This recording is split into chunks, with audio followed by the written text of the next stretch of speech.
Estamos iniciando o segundo bloco da entrevista com o Marminho, o Antônio Marmo, candidato a vice-prefeito nas últimas eleições municipais pelo PSOL. Nós falamos no final do primeiro bloco sobre o comprometimento do nosso orçamento municipal. Então, há um comprometimento, assim, a grosso modo, de 96% do orçamento municipal, sobrando apenas 4% para manutenção e investimento. Sabemos que dessa manutenção, para essa manutenção, deveriam estar presentes muitos dos 2.000 funcionários que foram despedidos para limpeza, etc, etc. Eu quero perguntar para você, de onde o nosso prefeito irá trazer recursos para investimentos necessários nessa cidade? Sr. Celso, para começar, a primeira parte da pergunta, com ou sem um plano de governo? Sem um plano de governo não existe sucesso. O plano de governo é sine qua non. Havendo um plano de governo, pode ser que o governo dele tenha êxitos ou não. Mas sem um plano de governo está fadado ao fracasso. Nós não podemos mais administrar amadoristicamente as cidades do Brasil como se nós estivéssemos na década de 50, até porque na década de 50 o presidente Juscelino Kubitschek começou essa história de que é preciso planejar, né? O Getúlio Vargas e o Dutra já tinham ideia de planejamento, mas o Juscelino botou isso na cultura brasileira. O Plínio de Arruda Sampaio, que foi nosso candidato a presidente, quando foi secretário de Estado do governador Carvalho Pinto, também fez um plano de governo do Carvalho Pinto. O Carvalho Pinto botou isso na cultura administrativa do Estado de São Paulo.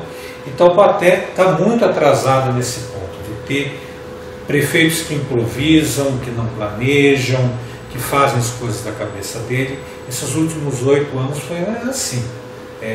O prefeito ia para uma cidade... Só os últimos 8 anos? Mais até, mas eu estou dizendo dentro da memória, mas o terceiro governo Ortiz também não era muito planejado, né? O governo talvez do Mário tenha tido algum planejamento, mas ainda assim eu acho que houve muito mais improviso do que planejamento.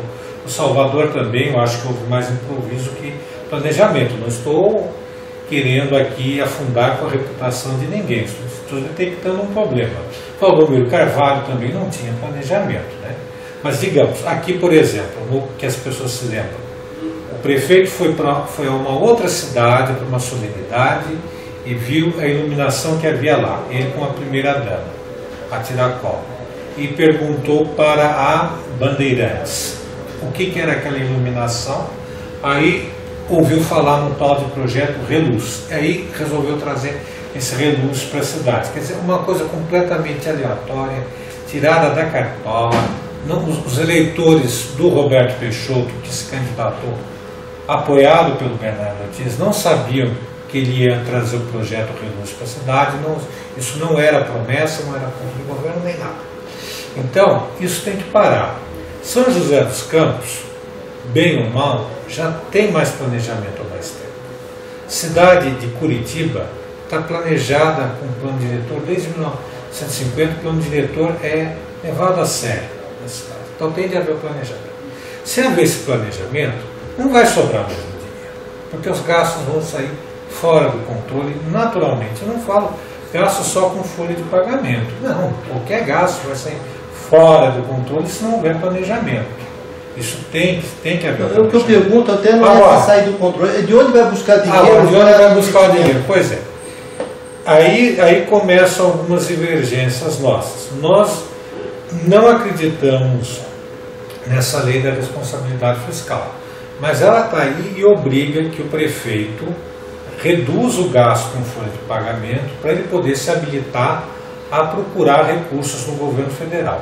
Se ele conseguir realmente reduzir os custos com a folha de pagamento, e hoje em outro jornal saiu uma entrevista dele dizendo que ele teria reduzido para 42% os gastos com o pessoal, ele pode, através de projetos junto aos ministérios, ele tem técnicos para isso, a cidade tem as pessoas mais capacitadas para fazer isso.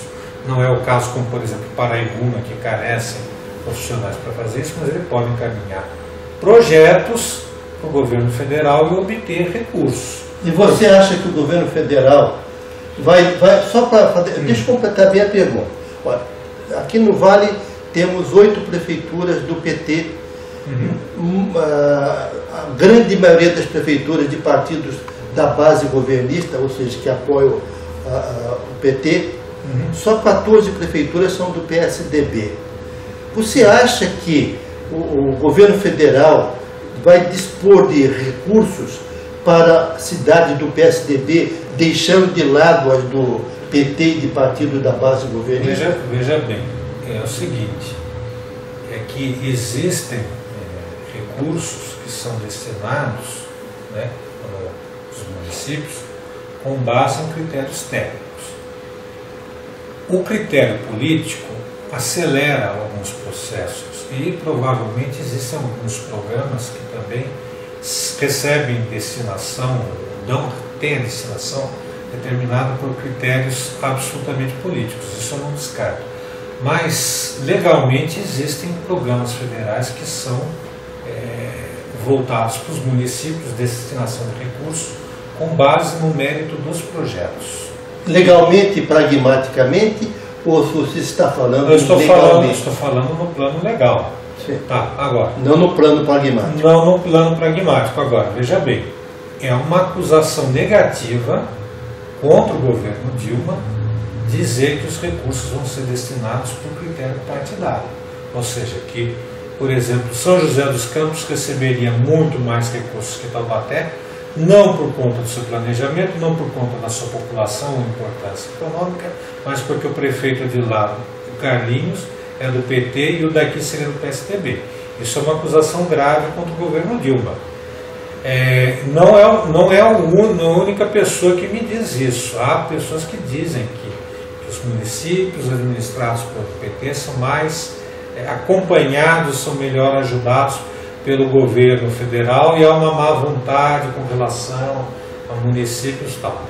Não sei se isso é verdade. Se for verdade, isso é uma acusação grave contra o presidente e está previsto entre os crimes de responsabilidade.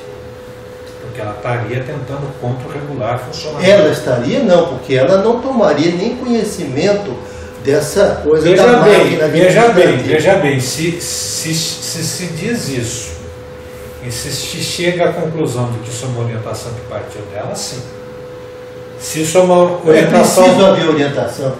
É preciso haver... Ela deve ter reuniões com seus ministros e ela deve ser clara no cumprimento da legalidade, porque é a função precípua do presidente da República garantir que as leis sejam fielmente executadas. Nós vamos continuar a falar sobre isso daqui a pouquinho, mas nós estamos encerrando o segundo bloco da entrevista com o professor Antônio Marmo, filho do professor Antônio Marmo, este Marmo aqui presente também, conhecido como Marminho, candidato a vice-prefeito pelo PSOL na última eleição. Daqui a pouco a gente volta para o terceiro e último bloco.